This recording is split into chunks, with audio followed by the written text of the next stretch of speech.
Let's start with the easier of the two ones. Let me just pull from solving triangles from the last lesson. I'll bring that through. And I don't think solving triangles will take super long. So let's start with that. So just a quick, and then I'll go to circles in the second half of the lesson. So if we have to think about the solving of triangles, why do we have these rules? The reason we have them is that normal trig, right-angled trig, doesn't work for non-right angled triangles, whereas these rules work for all types of triangles. So we have the area rule, which helps us find the area, but it does also have angles in it. We have the sine rule, and then we have the cos rule. Okay. If we talk about these things, we can write it where the sides are the subject of the formula, or we can write it so that the angles, this should be the cos of A. They've left something out here. That should be a cos. And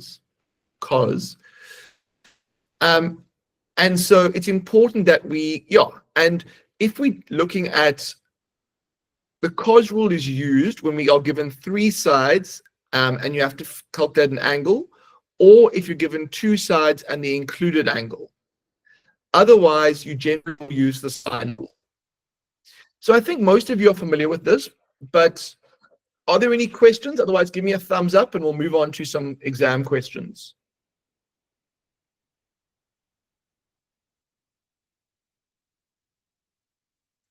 Okay, so we started with this in the last one. Let's go. Did that one. Okay. Here is a question from November 2018, and there's quite a lot of detail going on. I want you to start with the first one. Determine the size of ACD in terms of theta and alpha. And the first tip I would do is I'd say, where is ACD?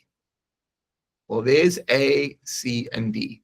So what do you think an expression, or maybe it's even better to go like it's over there. What do you think ACD is going to be in terms of theta and alpha?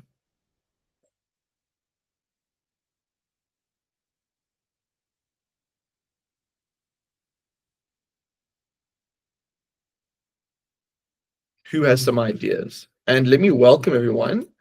Welcome to Asande, to Livu, to Naledi, and Jabulo, Pufunzo, Timia, and Tandiwe. It is so good to be with you. Okay, what do we think it's going to be? We have to use theta and alpha. Oh, but I think the red one is just theta minus what? And theta is just a letter that represents that angle.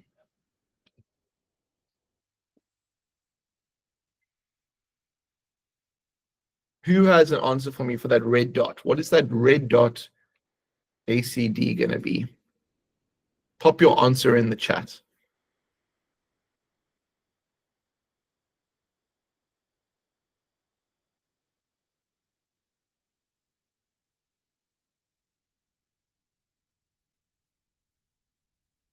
Yes, you just go theta minus alpha. So this one over here is going to be theta minus alpha. Okay, so we've got this one over here. Now the next one, this tends to scare students.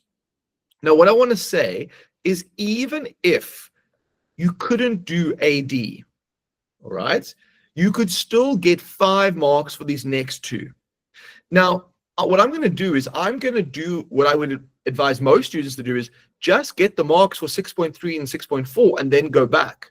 But just show of hands, put your hand up if 6.2 is a little bit of a, ooh, that's interesting question for you. Because I would imagine most students would find 6.2 interesting. So put your hands up if you, okay, fantastic. That's what I expect. Now, we'll come back to that. I'm going to leave a space for 6.2, but you don't need 6.2 to do 6.3. And 6.3 is much easier marks. So let's go and do that. Let's say, find me what AD is, and you are going to use the information they gave you here. But you can use the information about AD from here. You just haven't proved it yet, so you can't get those 4 marks. But tell me what AD is for 2 marks using what they've given you.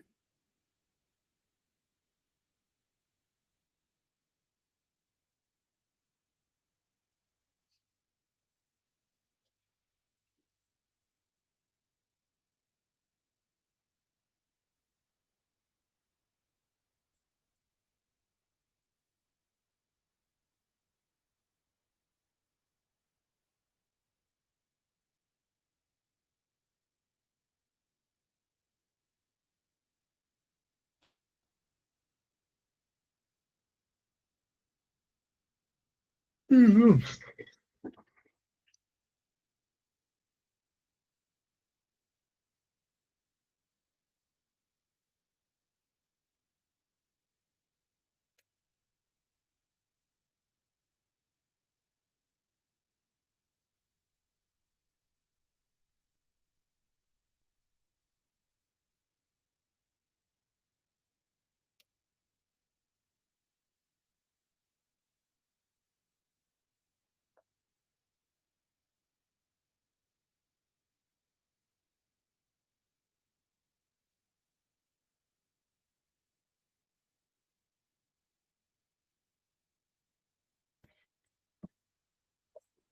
What are you getting for your AD? Put it in the chat when you've worked out what your AD value is.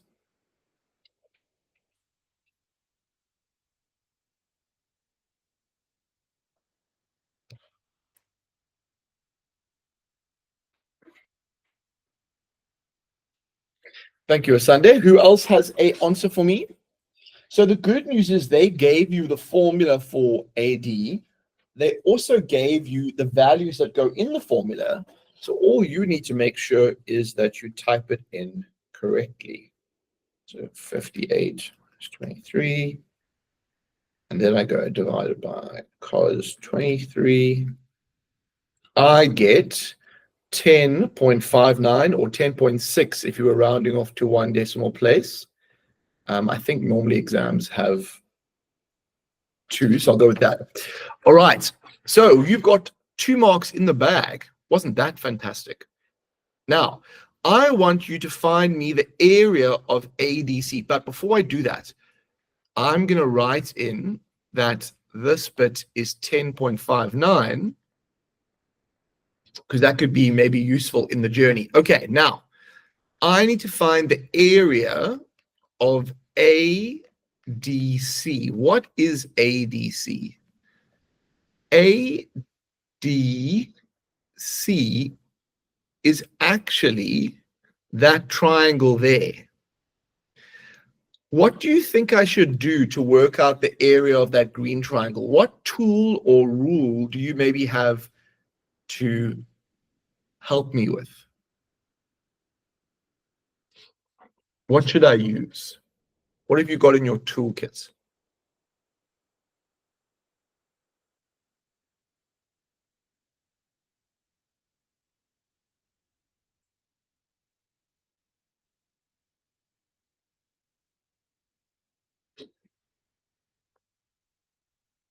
I was thinking of the area rule, which says a half one side times a half another side times the sine of the angle in between those 2 sides. But I need to find 2 sides that can help me.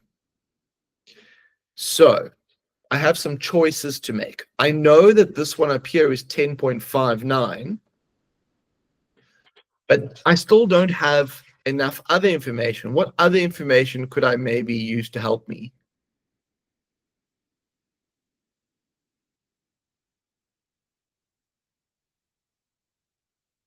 Ooh. Can everybody see that they tell me H is 17? So if H is 17, isn't this H over here? This is H. So this red bit here is going to be 17. Give me a thumbs up if you saw that. Well, that's good news. And also they gave me each of these. So I'm going to go 58 minus 23. So this, in fact, is going to be 35 over there. Okay, so now we're getting somewhere. Do we have enough information to use the area rule yet? I don't think so, but maybe we can work out something that could help us. What would I really like to know to help me find the area of this thing?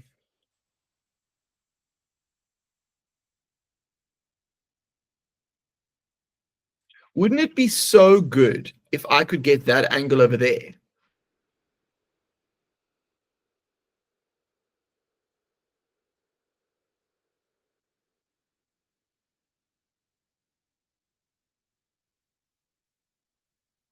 What would this big blue dot at the top be? Does anybody know what that angle over there would be?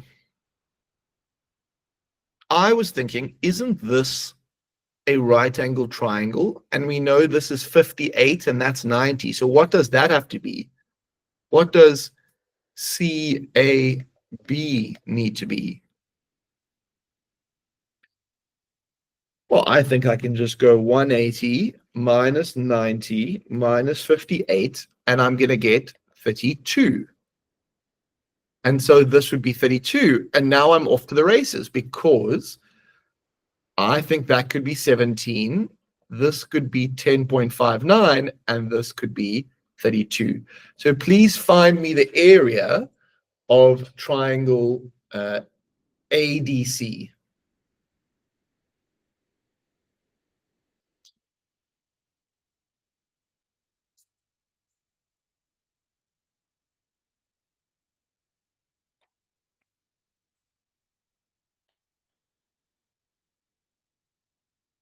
So 0.5 times 17 times 10.59 times the sine of 32, and we get 47.70, and that would be units squared.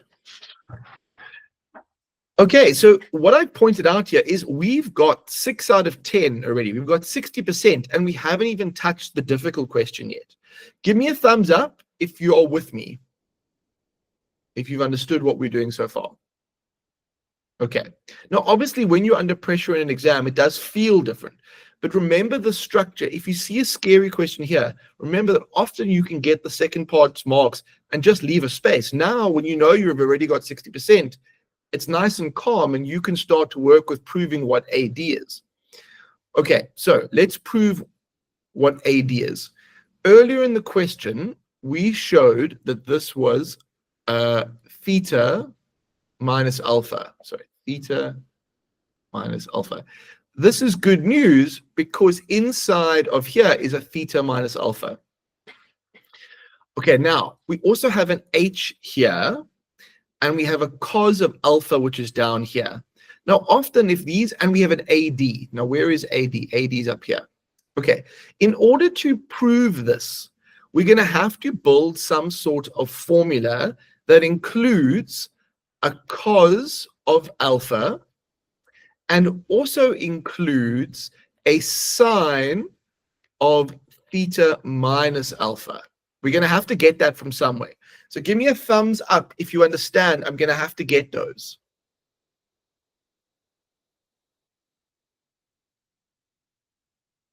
Okay. Now, if I look at how I get these, what are my two choices? The sine rule, if I go the sine of theta minus alpha, I could go, what's opposite that? That would be the sine of opposite, so over AD is going to be equal to what? What do I want to include? An H, so I could say is equal to the sine of 180 minus, okay, let's go with the sine of ADC over H. Everyone, are you okay with that? Basically, I'm using the sine rule to say the sine of this angle over this is the sine of this angle over that. Here's the angle over here. You with me? Now, I'm still hoping, but at the same time, I at least have got this AD. I've got an H. The sine of ACD is interesting, but okay, whatever. Now I need to get a cos of alpha from somewhere. Now, if I go down to my thing over here, and I go the cos of alpha, what am I going to get for that? Is there another way I get cos of alpha? Cos of alpha, I think I just need to go with old school. Okay, cos of alpha, that would be O, that would be H. Now, that's not going to be very helpful, is it? What about, so you got that. How can we bring a cos in here? Sine of 90 minus, no. This could be 90 minus alpha. Oh, wait, okay, sneaky. So, are you all with me that this is 90 minus alpha?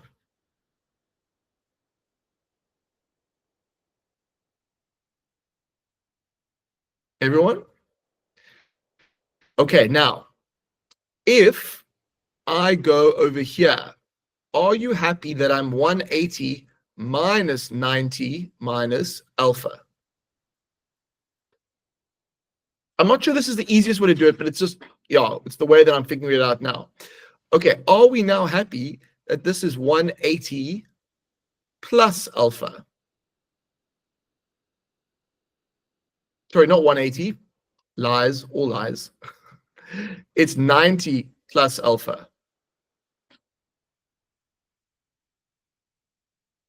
So remember, this is angles on a straight line, right? So I'll say this again. This is 180 minus that, so that it must be this one here. So this one over here is 90 plus alpha.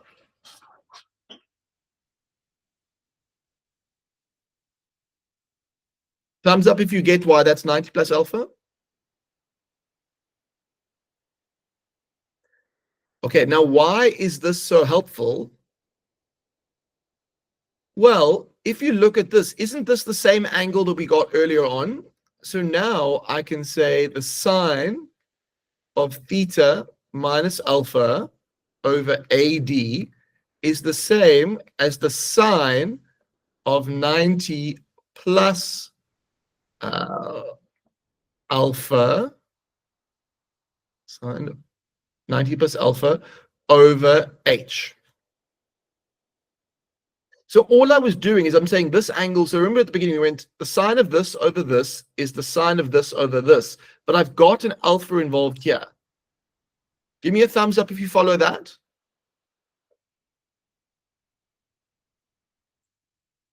Okay, now we need a cos.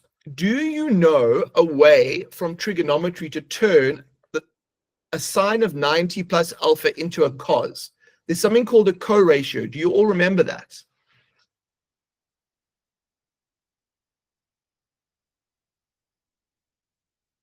So what we're going to say is that the sine of 90 plus alpha is actually in the second quadrant where sine is positive, and we're going to, but because it's alpha away from the nearest vertical, we can change this into the cos of alpha over H.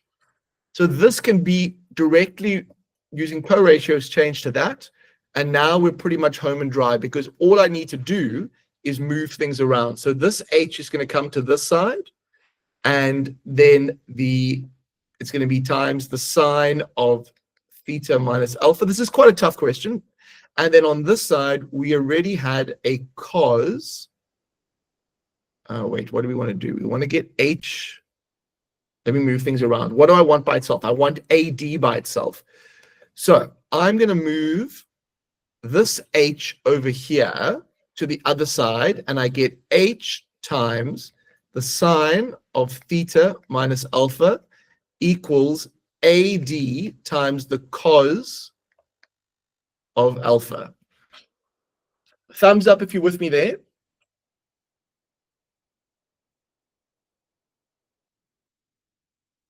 Okay, and now the last step is I want to get AD by itself. So I'm going to move the cos to the bottom,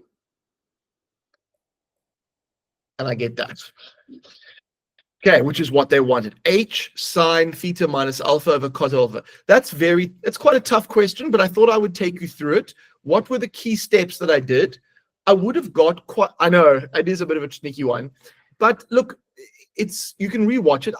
You could still get 60% for this question without even touching that. And you could probably get partial marks without solving all of that there. But look, I mean, yeah, I'm not going to linger for too long. There are other ways to do it possibly. Let's just see if they did it differently. Oh no, they did it the same as the way I did it. They got what they don't show you here. So here's the sort of exam answer. Is what they don't show you is like how you got the 90 plus alpha, which I showed you when I did the question. Okay, but I mean, let's move on. But at least you can rewatch that if you want in the recording, and that's the worst that it gets. I don't think it gets much worse than that. We did that in the last question. I think it's time for some circle geometry. Give me a thumbs up if you think it's time for circle geometry. Okay, cool. So we're going to take a little break, but before we do that, know that we're going to go into circle geometry in the second half, but we need a break. So on your feet, and I want you to stand with me, and let's take some nice deep breaths. Breathe in.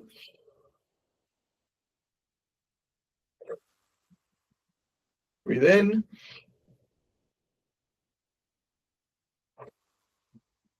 Breathe in.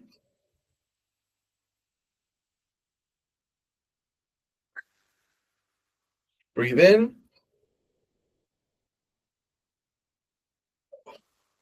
One more last deep breath. Okay. Then let's loosen up. Shake out our arms. Get them nice and loose. Shake out the other arm. Shake out your legs. You want to really feel all the tension going away. Oh, it feels so good. Roll your shoulders. Roll them back. And then roll them forward. Okay, one last shake before we're going to do our jumping jacks. Okay, so we've got oxygen in our bodies. We've tried to relax our bodies a little bit with some shaking up. And now we're going to get blood flow so that we know we're awake for the second part of the session. And the best way to do that is to do jumping jacks. And we are going to do 15 of those. In 3, 2, 1. Let's go. 1, 2, 3, 4, 5, 6, 7, 8, 10, 11, 12, 13, 14, 15. And let your heart just beat a little bit. Ooh, I can feel it. Ooh, I can feel it. I really can. Okay. So circles. Let's see what we can remember about circles. So with circle geometry, we have all the circle stuff, but sometimes they also throw in some stuff about the relationships between parallel lines. So you need to be aware of the parallel line relationships that come in along there. And you also need to be aware of triangles inside of circles. So for example, sometimes you can have an equilateral or an isosceles triangle. You also need to be aware that triangles can be formed by the radii. And so that's how we mix these things into circles. So when we talk about circles, there are different facts or theorems that form the basis of it. I think of them as occurring in groups. The first group, all the facts or theorems that deal with the center of a circle. Probably the most famous one in that group is that the angle at the center is twice the size of an angle at the circumference, but there are other ones as well. There's also the second, so we'll call that circles and the center. What we have over here is we have circles and cyclic quads. And a cyclic quad is just a quadrilateral where we have 4 vertices on the circumference of the circle. And so when we link those, cyclic quads have certain properties and certain facts, which we'll look at now. And then the third category that we have is circles and tangents. A tangent is a line that touches a circle in just one place. And so probably the most, there's 2 of them that are pretty famous, but the fact that the radius and the tangent are always at 90 degrees is a pretty well-known one. But there's also ones about tangents and chords and various other ones. Then these theorems often have things called converse theorems. And what the converse theorems are all about are not about, okay, so in the normal theorems, you are given a circle, you're given a tangent, you're given a cyclic quad, you're given a diameter. Whereas with the converse theorems, you aren't given that. You're just given shapes, and you often have to prove something is a cyclic quad, or you need to prove something is a tangent. And so whenever we do stuff, whenever we say a fact in this section, we have to give a reason. And that reason is almost like a justification for why we know what we know.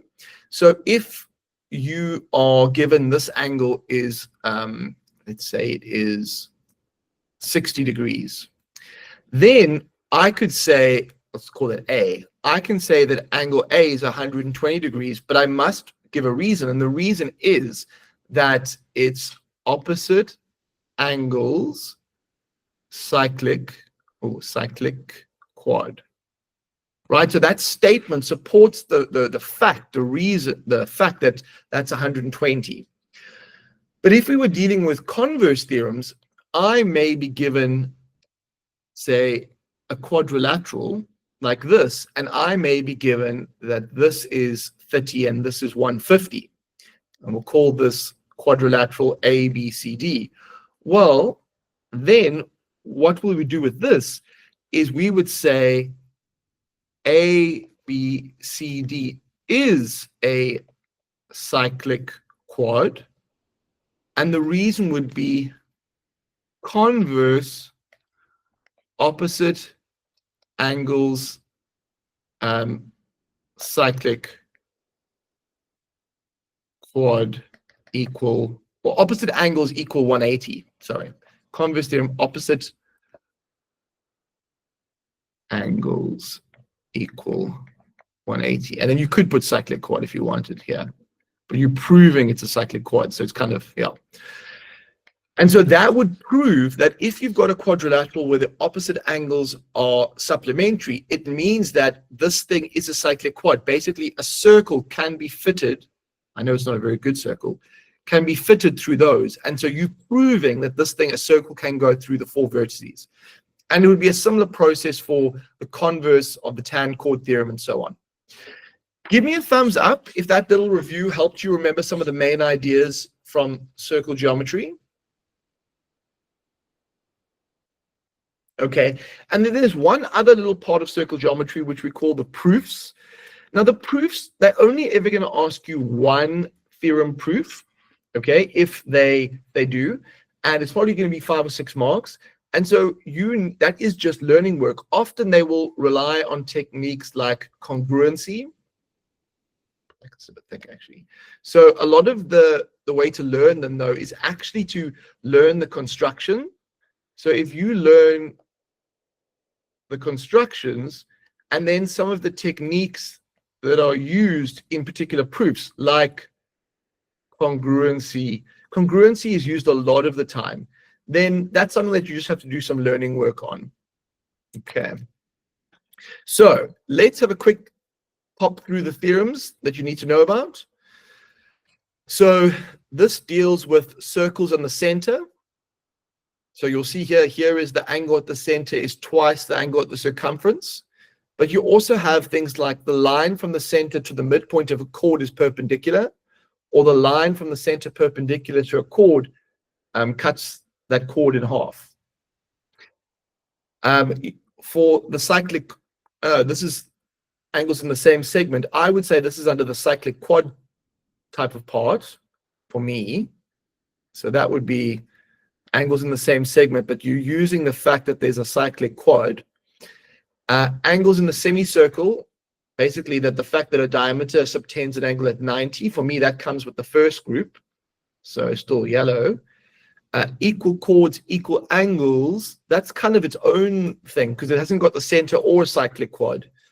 So that's kind of its own. Equal chords, equal angles. If you've got an equal chord, two equal chords, they will subtend equal angles at the circumference and at the center. Although actually, this one is related. This is related to this one over here. So yeah. Then for cyclic quads, opposite angles in a cyclic quad are supplementary. So let's do that one. Exterior angle of a cyclic quad is equal to interior opposite. And then we've got our tangent theorems. If you've got a tangent and a radius, they'll be perpendicular. Tan chord theorem, tangent and a chord is equal to the angle in the opposite segment. And then tangents from a common point, they make these sort of isosceles triangles. So those are the main bunches of theorems. I'm just going very quickly through them before we start a question. And then these things over here are the converses. There's not going to be time to go through them. But basically, with this one, you're proving something is a diameter. With this one, you're proving something is you can see converse angles in the same segment. You're proving this is a cyclic quad. Here, opposite angles, quad supplementary, or converse angles of opposite angles of cyclic quad. And for this one, if you show that the exterior angle of a quad is equal to the interior opposite, then it's a cyclic quad. And then these are all just converses. Okay, I know I'm going a little bit quickly, but I think that stuff is not as important as actually doing questions. So let's go and look at a question. Here is question number 1. You are given that. I want you to tell me what is angle LKR going to be. LKR. And you need to give me a reason. Off you go.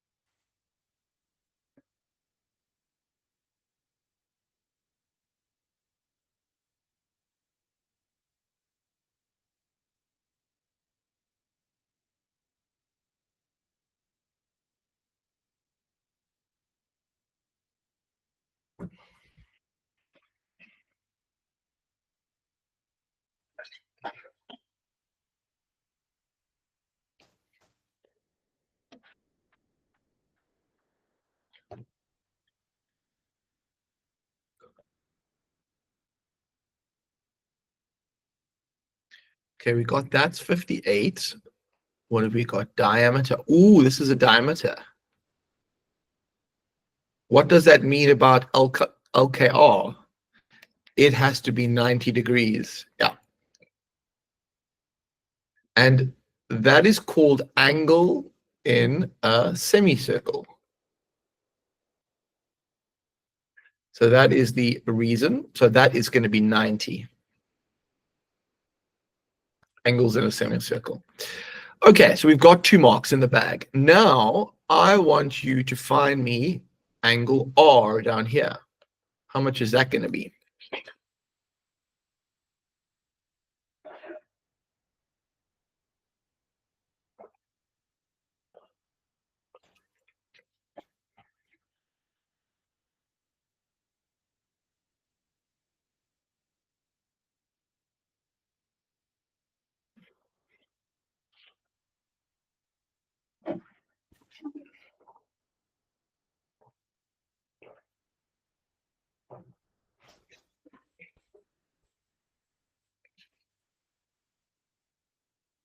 Well, this is just a good old-fashioned triangle. So I think it's as simple as just doing that.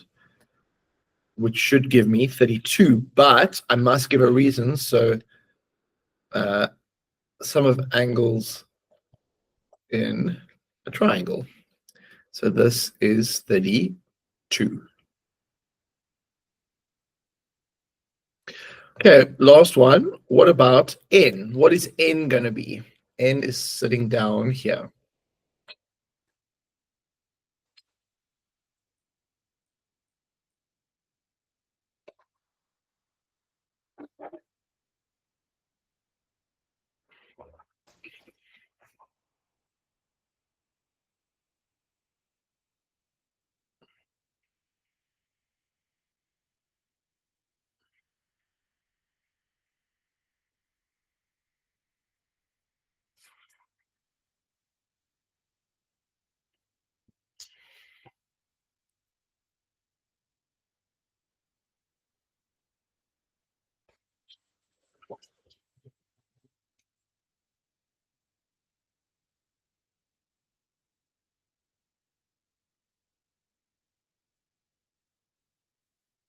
Well, I think it has to be, this is sort of like the butterfly theorem here. And this is angles in same segment. So that would be 32. All right. Give me a thumbs up if you are okay with that one. So that was just basically using, we didn't use any converse theorems. There were no proofs. That was just a good old fashioned, but it was in an exam. So there's no, I'm not making this up. So it is possible to get that. I think we've done that one before. Should we? I like the look of this one. Let's do this one. Another 6 mark. They give you some stuff. But I like that there's a, what have we got here? There's some parallel lines. Yes. Okay. You are going to find me what is Q1 equal to. There's Q1. It's a very helpful thing to just sometimes illustrate on the drawing, because then your brain can focus where we are. Find me what Q1 is, and it's 3 marks. So there's going to be a little bit of extra work, I guess.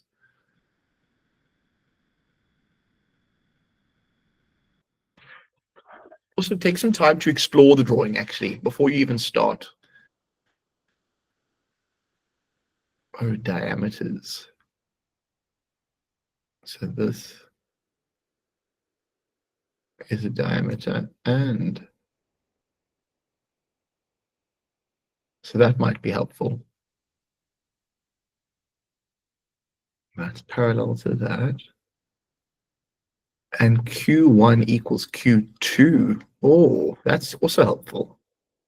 So these two, even though they want Q1 and Q2 are the same size, which could be helpful. And S1 is 48, which they've shown us. Okay, that's good. Okay, find me Q1. What do you think Q1 is going to be?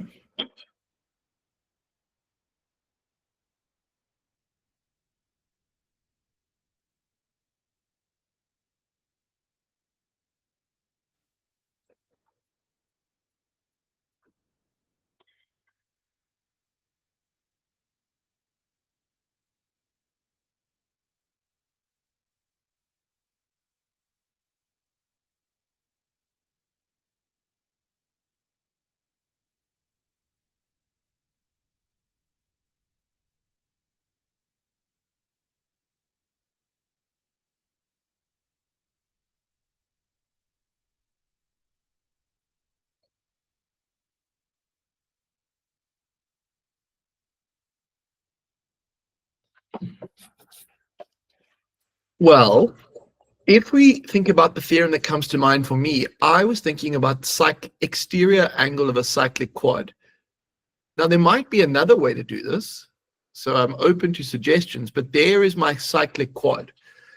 And this angle over here, the 48, is equal to the interior opposite, which is going to be this one over here.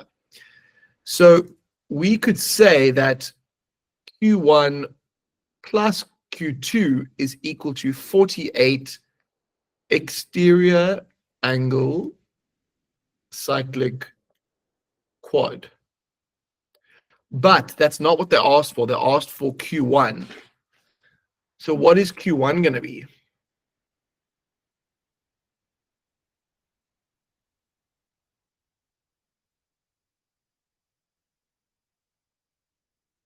So it's just going to be half, yeah, 24, because they told me earlier in the question, you were given that Q1 equals Q2. So it must just be divided by 2. So this is 24. Okay, next question. I want you to find me the, well, let me not use blue because then it looks like it's the same. Find me the value of R down here. What's that going to be?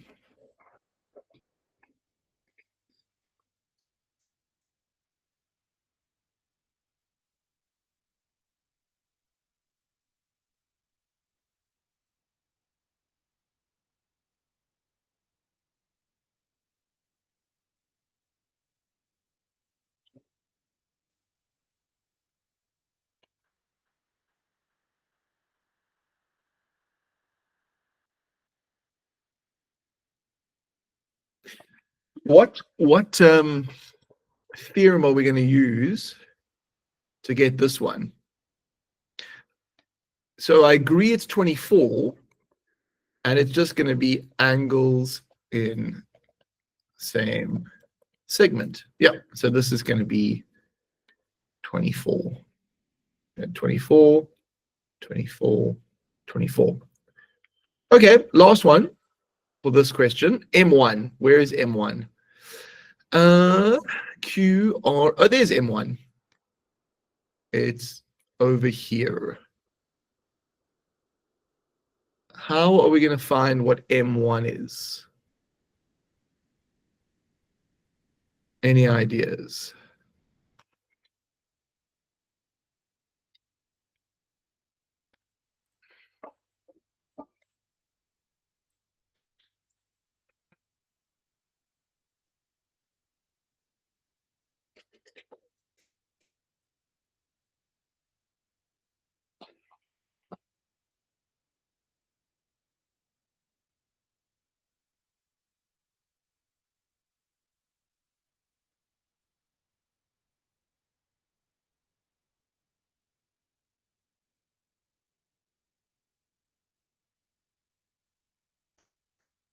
There is one piece of information that I haven't used that I'm wondering where would it come in. PQ is parallel to SR. Maybe that could be helpful.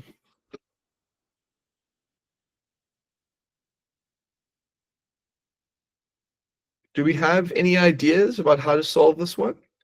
So we know that that one is parallel to that one. And this line is cutting those. What do we think M1 is?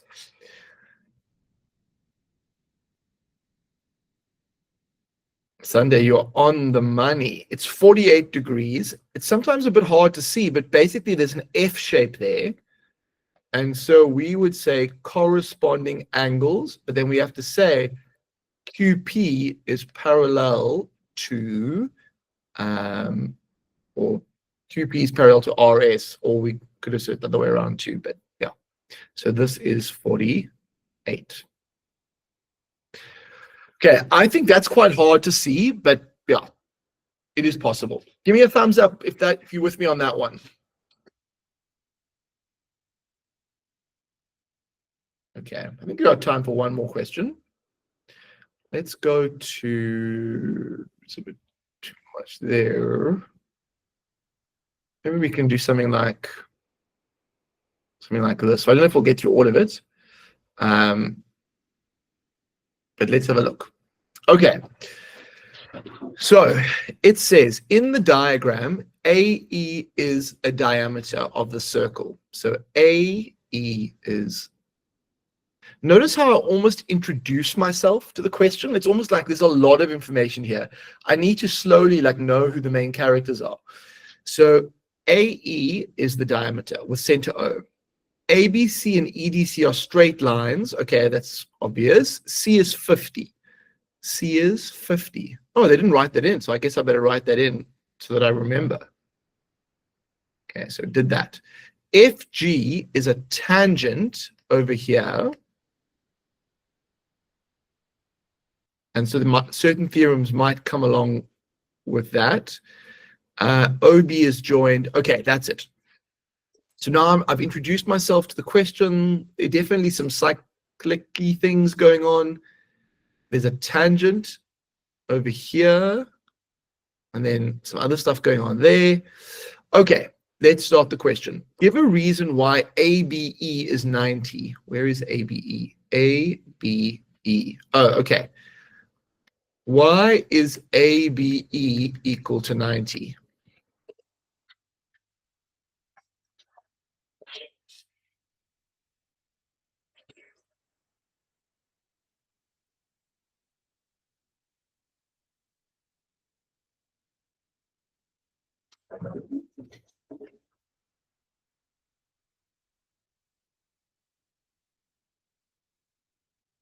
Well, I think it's the theorem that we dealt with earlier. It's just angles in a semicircle. Yeah, I think most of you would have known that. So that one's 90. Okay, now the next one. Hence, prove that this is a cyclic quad. So when we're going to prove something is a cyclic quad, we're going to use the converse theorems. And there's 3 different ways. You can show the exterior angle is equal to the interior opposite, or converse exterior angle cyclic quad. I think most people would probably prefer that. Converse exterior angle cyclic quad. Or you can say converse, would it be converse opposite angles supplementary cyclic quad. Oh, and then you could also say converse angles in same segment. So those would be the 3 ways that you could prove something's a cyclic quad. Okay, you have a look. Tell me which way you think I should use, or what evidence I could use to prove that B, where's BC? Where is the C? Oh, here it is. BC DH. So I need to prove that BC, so BCD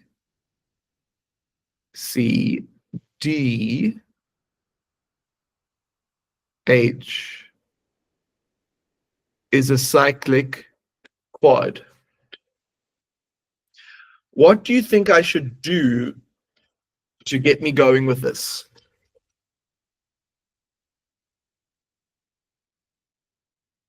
It's 4 marks, so it's probably going to do exterior angles. Okay, so Sunday has said exterior angle. So I'm thinking if I can show this one over here is equal to this one over here, if I can show this is 90, then I can just use that theorem to prove it. But clearly proving this is 90 is going to be a bit of a journey. So what I need to do is see what I can do in terms of proving that D1 is 90.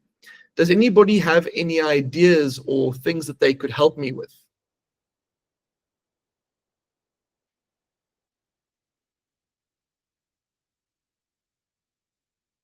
For some reason, I'm drawn to trying to work out D2. What is D2 going to be?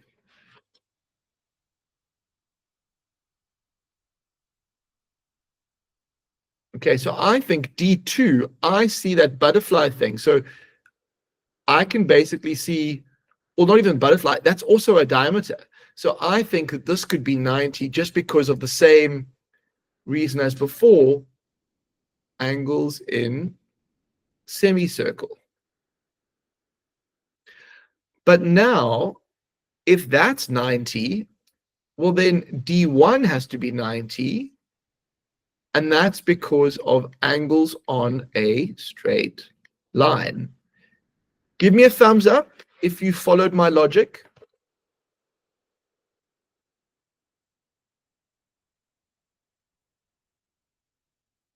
Okay. So now the question is, how do I actually finish this off so I get full marks, all 4 marks? I can say, therefore, BCDH is cyclic quad, and the reason is converse exterior angle cyclic quad. And that is 4 marks in the bag. Thank you very much. Now, we must remember, often this happens in questions. When you prove something's a cyclic quad, you get to use the properties of that thing. So, for example, because this is a cyclic quad, you now know that that's 130 over there. And you now know that that's 90. So just in case it comes up, and you also know that this would be 50 over here. Because remember, you've proved something, you can use it going forward. So let's just see if they sneak that in. Okay, determine the size of H1. H1 is sitting over here. Well, okay, we're running out of time, so I'm going to help you out here. But H1 is actually an exterior angle of this cyclic quad you've just proven. And so H1 is 50, exterior angle cyclic quad. Where is E2? Oh, there's E2. What do you think E2 is going to be?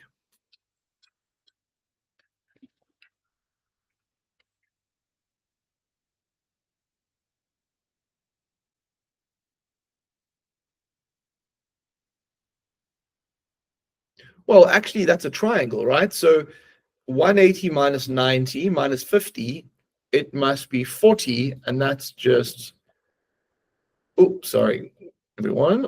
I got a bit excited there. Sum of angles in triangle. Yeah, so E2 is 40. Thank you, Tandiwe. Okay, last one.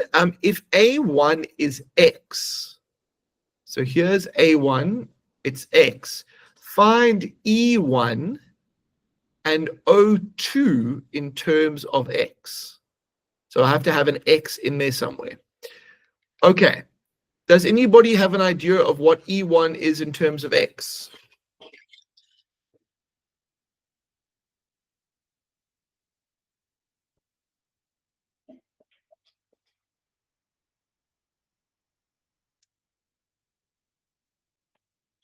I'm reminded of something called the tan chord theorem. So that's the chord, and it subtends that angle there.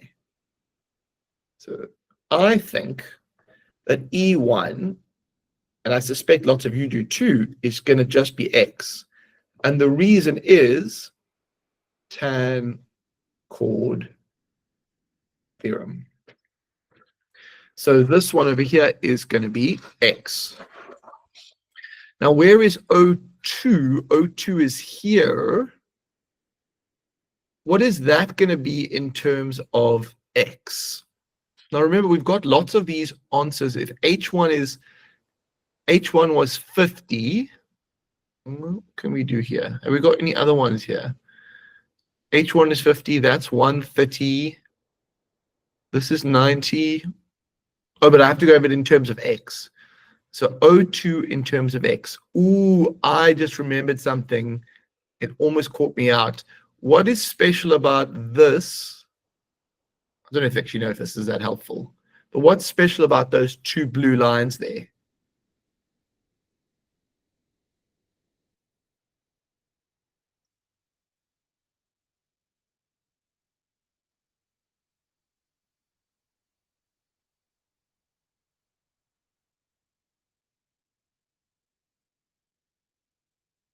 Yeah, they're equal and they're radii.